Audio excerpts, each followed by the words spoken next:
श्री भक्तमाल में भगवान जी के प्रिय भक्त श्री चित्रकेतु जी शूरसेन देश में प्राचीन समय में चित्रकेतु नाम के एक राजा थे। बुद्धि, विद्या, बल, धन, यश, सौंदर्य, स्वास्थ्य आदि सब था उनके पास। उनमें उदारता, दया, क्षमा, प्रजावात्सल्य आदि सद्गुण भी पूरे थे। उनके सेवक नरम और अनुकूल थे। मंत्री नीति निपुण तथा स्वामी भक्त थे। राज्य में भीतर बाहर कोई शत्रु नहीं था। राजा के बहुत सी सुंदरी रानियां थी। इतना सब होने पर भी राजा चित्रकेतु सदा दुखी रहते थे। उनकी किसी रानी के कोई संतान नहीं थी। वंश नष्ट हो जाएगा, इस चिंता से राजा को ठीक से निद्रा तक नहीं आती थी। एक बार अंगरा ऋषि सदाचारी भगवत भक्त राजा चित्रकेतु के यहाँ पधारे। महर्षि राजा पर कृपा करके उन्हें तत्व ज्ञान देने आए थे, किंतु उन्होंने देखा कि मोहवश राजा को पुत्र पाने की प्रबल इच्छा है। ऋषि ने सोच लिया कि जब यह पुत्र वियोग से दुखी होगा तभी इसमें वैराग्य होगा, तभी कल्याण के सच्चे मार्ग पर चलने योग्य होगा। अतः राजा की प्रार्थना पर ऋषि ने त्वष्टा देवता का यज्ञ किया और यज्ञ से बचा अन्न देकर के ये कह दिया कि इसको तुम किसी रानी को दे देना। महर्षि ने यह भी कहा कि इससे जो पुत्र होगा वह तुम्हें हर्ष शोक दोनों देगा। उस अन्न को खाकर के राजा की एक रानी गर्भवती हुई, उसके पुत्र हुआ। राजा तथा प्रजा दोनों को अपार हर्ष हुआ। अब पुत्र स्नेहवश राजा उसी रानी से अनुराग करने लगा। दूसरी रानियों की याद ही अब उन्हें नहीं आती थी। राजा की उपेक्षा से उनकी दूसरी रानियों के मन में सोतिया डाह उत्पन्न हो गया। सबने मिलकर के उस नवजात बालक को एक दिन विष दे दिया और बच्चा मर गया। बालक की मृत्यु से मारे शोक के राजा पागल से हो गए।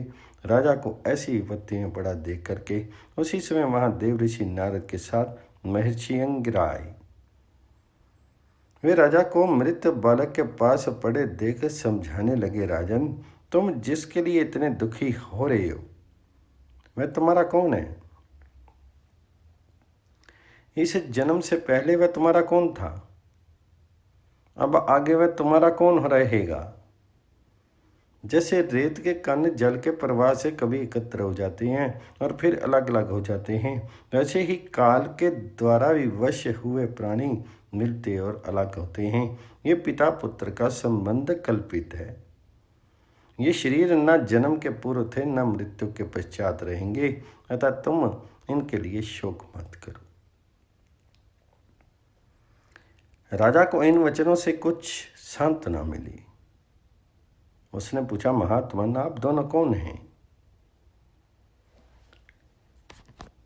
मेरे जैसे विषयों में फंसे मूढ़ बुद्धि लोगों को ज्ञान देने के लिए आप जैसे भगवत भक्त सिद्ध महापुरुष निस्वार्थ भाव से पृथ्वी में विचरा करते हैं। आप दोनों मुझ पर कृपा करें, मुझे ज्ञान दे करके इस शोक से बचाएं। महर्षि अंगिरा ने कहा, राजन, मैं तो तुम्हें पुत्र देने वाला अंगिरा हूँ और मेरे साथ ये ब्रह्मपुत्र देव ऋषि नारद जी हैं। तुम ब्राह्मणों के और भगवान जी के भक्त हो, अतः तुम्हें क्लेश नहीं होना चाहिए। मैं पहले ही तुम्हें ज्ञान देने आया था, पर उस समय तुम्हारा चित्त पुत्र प्राप्ति में लगा था। अब तुमने पुत्र के वियोग का क्लेश देख लिया।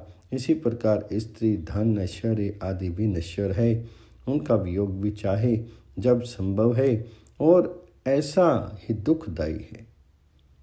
ये राज्य, गृह, भूमि, सेवक, मित्र, परिवार आदि सब शोक, मोह, भय और पीड़ा को ही देने वाले हैं।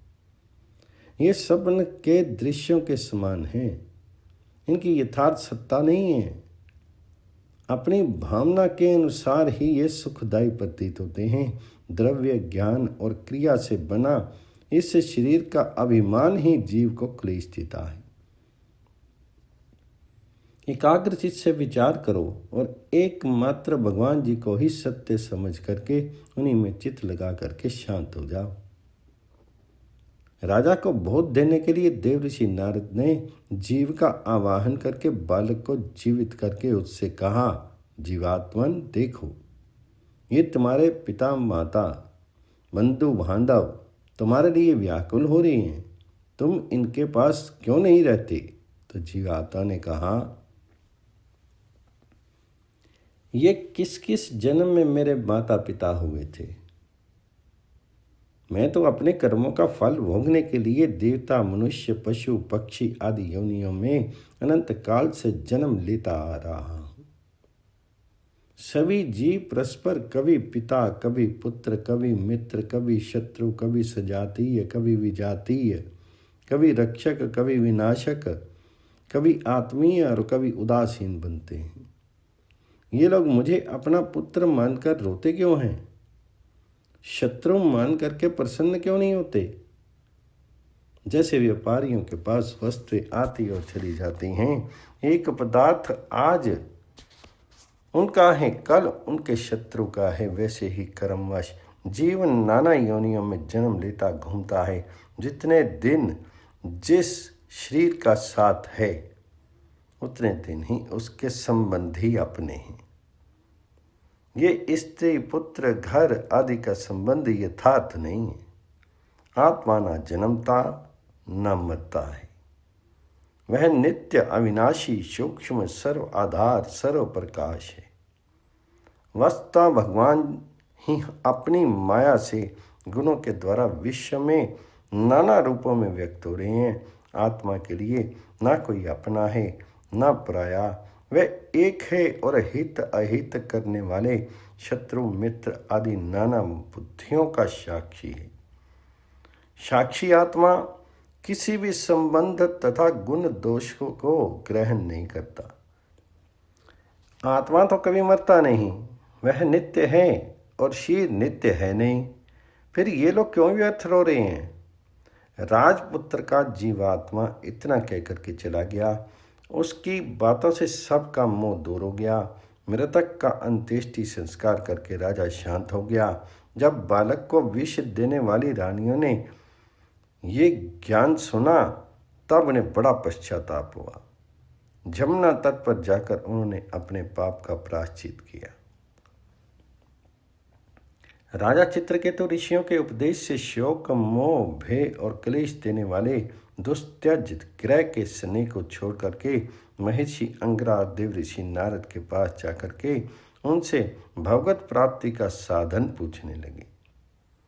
नारद जी ने उन्हें भगवान शेष का ध्यान तथा स्तुति मंत्र बतलाया। उपदेश करके दोनों ऋषि चले गए। राजा ने 7 दिन केवल जल पर रहकर एकाग्रचित से उस स्तुति रूप विद्या का अखंड जप किया। उसके प्रभाव से वह विद्याधरों के स्वामी हो गए। कुछ दिनों में वह चित्रकेतु विद्या के बल से मनोगति के अनुसार भगवान शेष के समीप पहुंच गए। यहाँ उन्होंने सनत कुमार आदि महर्षियों से सेवित संकर्षण भगवान जी के दर्शन किए। राजा ने प्रेम विहल होकर के भगवान जी के चरणों में प्रणिपात किया और वे भगवान की स्तुति करने लगे। दया में भगवान प्रसन्न हुए। उन्होंने चित्रकेतु को परम तत्व का उपदेश किया। तत्व ज्ञान का उपदेश करते हुए अंत में संकर्षण प्रभु ने कहा, राजन, मनुष्य शरीर में ही ज्ञान की प्राप्ति होती है। जो मानव देह पाकर भी ज्ञान नहीं पाता, आत्मा को नहीं जानता, उसका फिर किसी योनि में कल्याण नहीं होता। विषयों में लगने से ही दुख होता है, उन्हें छोड़ देने में कोई भय नहीं है। अतः बुद्धिमान पुरुष को विषयों से निवृत्त हो जाना चाहिए। जगत के सभी स्त्री पुरुष दुखों को दूर करने और सुख पाने के लिए अनेक प्रकार के कर्म करते हैं, पर उन कर्मों से ना तो दुख दूर हो पाते हैं और ना सुख ही मिलता है। जो लोग अपने को बुद्धिमान मान करके कर्मों में लगे हैं वे दुख ही पाते हैं। आत्मा जागृत, स्वप्न, सुषुप्ति इन तीनों अवस्थाओं से पृथक है। यो समझ करके बुद्धिमान पुरुष को चाहिए कि इन अवस्थाओं में प्राप्त होने वाले विषयों से निवृत्त हो जाए, लोक परलोक से चित्त हटा ले और ज्ञान विज्ञान से संतुष्ट होकर के मेरी भक्ति करे। एक परमात्मा ही सब स्थानों में सरदा है। यह योग मार्ग में लगने वालों को जान लेना चाहिए। इस प्रकार दिव्य उपदेश देकर के भगवान अंतर ध्यान होंगे। चित्रकेतु द्वंद्व रहित समदर्शी हो गए थे। वे कामना, स्पृहा, अहंकार छोड़ करके सदा परमात्मा में ही चित्त लगाए रहते थे। तपोबल से इच्छा अनुसार 14 भवनों में वे घूम सकते थे। एक दिन विमान पर बैठ करके वे आकाश मार्ग से जा रहे थे। उसी समय उन्होंने मुनियों की सभा में पार्थिव जी को भगवान शंकर की गोद में बैठे देखा। चित्रकेतु को ये व्यवहार अनुचित लगा। उन्होंने इसकी कड़ी आलोचना की। भगवान शंकर तो आलोचना सुनकर के हंस कर रह गए, पर पार्थिव जी को क्रोध आ गया। उन्हें शाप दिया, तो बड़ा अविनीत हो गया है, तो बड़ा अविनीत हो गया है, अतः भगवान जी के चरणों में रहने योग्य नहीं है। जाकर असुर योनि में जन्म ग्रहण कर। शाप सुनकर के चित्रकेतु को न डर लगा न दुख हुआ। असुर योनि में भी सर्वव्यापी भगवान तो हैं ही, ये वे जानते थे। श्रेष्ठ व्यवहार करने के लिए विमान से वे उतर पड़े और उन्हें पार्थिव जी के चरणों में प्रणाम करके कहा, माता, आपने जो शाप दिया है उसे मैं सादर स्वीकार करता हूँ। मैं जानता हूँ कि देवता लोग मनुष्य के लिए जो कुछ कहते हैं वे उसके कर्म के अनुसार ही कहते हैं। अज्ञान से मोहित प्राणी इस संसार चक्र में घूमता हुआ सदा सब कहीं सुख दुख भोगता ही रहता है। गुणों के इस प्रवाह में शाप, वरदान, स्वर्ग, नरक, सुख दुख कुछ भी वास्तविक नहीं है। स्वयं मायातीत भगवान अपनी माया से प्राणियों को रचते और उनके सुख दुख बंध मोक्ष की व्यवस्था करते हैं। उन ईश्वर का ना कोई अपना है, न पराया, न कोई प्रिय है न अप्रिय। वे सर्वत्र समान और असंग हैं। जब उन सर्वेश्वर को सुख से प्रेम नहीं है तब क्रोध तो होगा ही कैसे। परंतु उनकी माया से मोहित जीव जो पुण्य पाप रूप कर्म को करता है वे कर्म ही उसके सुख दुख आदि के कारण होते हैं। देवी, मैं शाप से छूटने के लिए आपको प्रसन्न नहीं कर रहा हूँ। आपको मेरे वचन बुरे लगे, इसके लिए आप मुझे क्षमा करें। इस प्रकार क्षमा मांग करके चित्रकेतु विमान पर बैठ करके चले गए। उनकी ये असंग स्थिति देख करके सबको बड़ा आश्चर्य हुआ।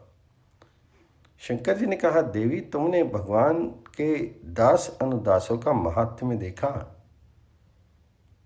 भगवान नारायण के प्रायण भक्त किसी से भी डरते नहीं। वे स्वर्ग, नरक तथा मोक्ष में भी एक सी दृष्टि रखते हैं। भगवान की लीला से ही जीव देह धारण करके सुख दुख जन्म मरण शाप अनुग्रह का भागी होता है। जैसे रस्सी में अज्ञान से सर्प का भ्रम होता है, वैसे इष्ट अनिष्ट का बोध अज्ञान से ही होता है। भगवान जी के आश्रित भक्त ज्ञान वैराग्य के बल से किसी भी संसारिक पदार्थ को अच्छा मानकर ग्रहण नहीं करते। जब मैं, ब्रह्मा जी, सनत कुमार, नारद, महर्षिगण तथा इंद्र आदि देवता भी परमेश्वर की लीला का रहस्य नहीं जान पाते, तब अपने को समर्थ मानने वाले शुद्र अभिमानी उन परम प्रभु का स्वरूप कैसे जान सकते हैं। उन श्री हरि का ना कोई अपना है न पराया। वे सबके आत्मा होने से सबके प्रिय हैं। फिर यह महाभाग चित्रकेतु उन्हीं भगवान का प्यारा भक्त है, उन्हीं की रुचि से चलने वाला है, शांत और समदर्शी है। मैं भी उन्हीं अच्युत का भक्त हूँ, अतः मुझको उस पर क्रोध नहीं आया। ऐसे शांत समदर्शी भगवत भक्त महापुरुषों के चरित्र पर आश्चर्य नहीं करना चाहिए। पार्वती जी का आश्चर्य इन वचनों से दूर हो गया। शाप देने से समर्थ होने पर भी चित्रकेतु ने पार्वती को शाप नहीं दिया था, उल्टे उनका शाप स्वीकार करके क्षमा मांगी। इसी शाप के फल से त्वष्टा के यज्ञ में दक्षिण अग्नि से वे वृतासुर के रूप में प्रकट हुए। श्री भक्तमाल में भगवान जी के प्रिय भक्त गज घरा द्रविड़ देश में पहले पांड्य राज्य के एक राजा थे इंद्रधम्न। वे सदा भगवान जी के स्मरण, ध्यान, पूजन तथा नाम जप में ही लगे रहते थे। एक बार वे कुलाचल पर्वत पर मौन होकर के वानप्रस्थ आश्रम स्वीकार करके श्री हरि की अर्चा करते थे। उसी समय वहां शिष्यों के साथ अगस्त जी पधारे। राजा उस समय भगवान जी के पूजन में लगे थे, अतः ना तो कुछ बोले और ना उन्होंने उठ करके मुनि का सत्कार ही किया।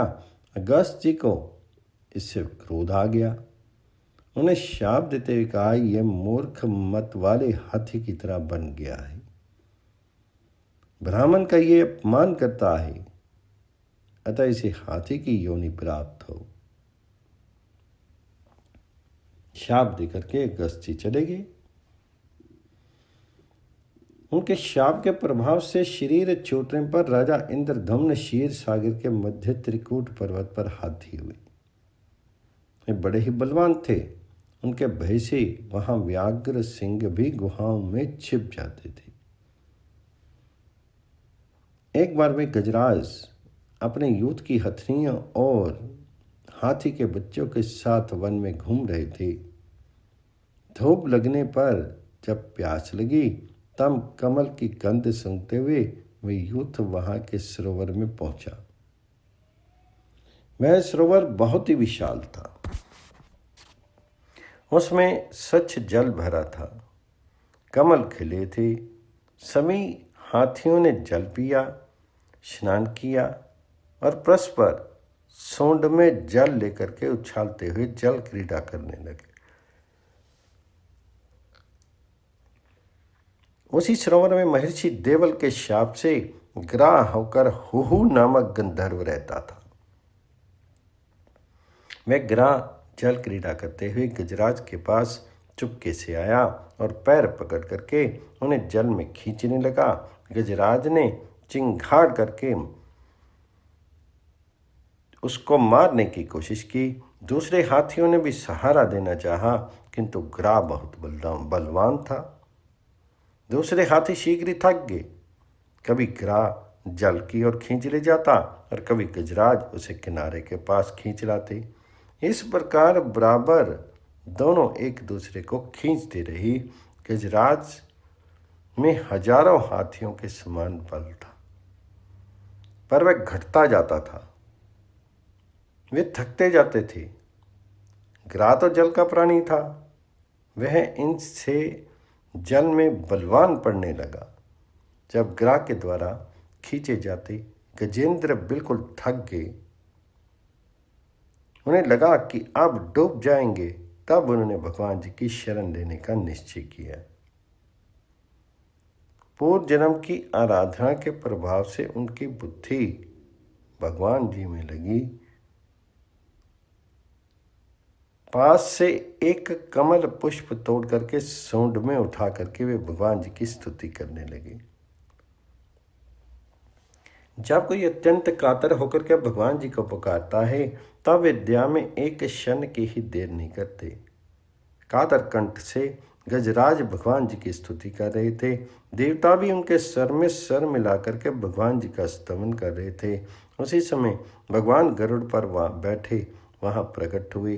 भगवान का दर्शन करके गजराज ने वह पुष्प ऊपर उछाल करके कहा, नारायण, निखिल जगत के गुरु भगवान, आपको नमस्कार।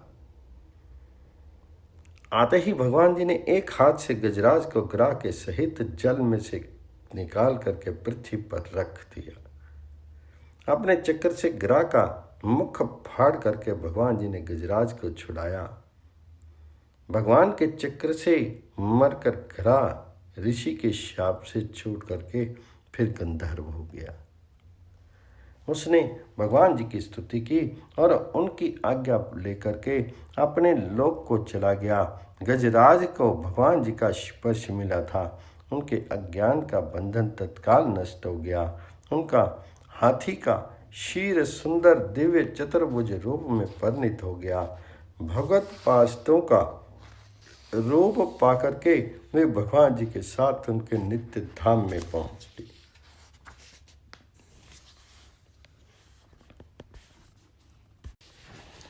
श्री भक्तमाल में भगवान जी के प्रिय भक्त महर्षि मैत्रेय जी, महर्षि मैत्रेय पुराणवक्ता ऋषि हैं। वे मित्र के पुत्र होने के कारण मैत्रेय कहलाए। श्रीमद् भागवत में इनके संबंध में इतना ही मिलता है कि ये महर्षि पराशर के शिष्य और वेद व्यास जी के सहृदय सखा थे। पराशर मुनि ने जो विष्णु पुराण कहा उसके प्रधान श्रोता यही हैं। इन्होंने स्वयं कहा है, हे गुरुदेव, मैंने आपसे ही संपूर्ण वेद वेदांग और सकल धर्म शास्त्रों का क्रमशः अध्ययन किया है।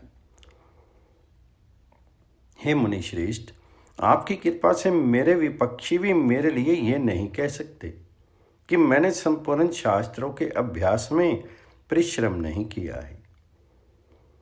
इससे स्पष्ट होता है कि जिस प्रकार ये भगवान वेद व्यास के सहृदय और सखा थे, वैसे ही ये पूर्ण ज्ञानी और शास्त्र मर्मज्ञ भी थे। भगवान श्री कृष्ण की इनके ऊपर पूर्ण कृपा थी। उन्होंने निज लोक को पधारते समय अधिकारी समझ करके अपना समस्त ज्ञान इन्हीं को दिया था। भगवान जब परम धाम को पधारने लगे, तब खोजते खोजते उद्धव जी उनके पास पहुंचे। भगवान एक अश्वत्थ वृक्ष के नीचे सरस्वती के तट पर प्रभास क्षेत्र के समीप सुख आसीन थे। उद्धव जी ने प्रभु के दर्शन किए। उसी समय महामुनि मैत्रेय जी भी वहां पहुंच के भगवान जी ने उन्हें ज्ञान उपदेश दिया और आज्ञा की कि इसे महामुनि वितर जी को दे देना। अब उद्धव जी से ये समाचार सुनकर के महामना विदुर जी इनके समीप पहुंचे। तब ये बड़े प्रसन्न हुए। उस भगवदत्त ज्ञान का जिसे इन्होंने विदुर जी को दिया था, वर्णन श्रीमद् भागवत के 3 स्कंद के 4 अध्याय से आरंभ होता है। महामुनि मैत्रेय का नाम ऐसा है जिसे समस्त पुराण पाठक बड़ी प्रकार जानते हैं। मैत्रेय जी ज्ञान के भंडार, भगवत लीलाओं के परम रसिक और भगवान जी के परम कृपा पात्र थे। इनके गुरु महर्षि पराशर ने विष्णु पुराण सुनाने के अनंतर अपनी गुरु परंपरा बतलाते हुए इनसे कहा कि इस पुराण को जिसे तुमने मुझसे सुना है, तुम भी कलयुग के अंत में शिनीक को सुनाओगे। इस प्रकार ये चिरंजीवी हैं और अब भी किसी न किसी रूप में इस धराधाम पर विद्यमान हैं। भगवान जी की कथा का महत्व बतलाते हुए ये कहते हैं, संसार में पशुओं को छोड़ करके अपने पुरुषार्थ का सार जानने वाला ऐसा कौन पुरुष होगा जो आवागमन से छुड़ा देने वाली भगवान जी की प्राचीन कथाओं में से किसी भी अमृतमय कथा का अपने कर्ण पुटों से एक बार पान करके फिर उसकी ओर से मन हटा लेगा।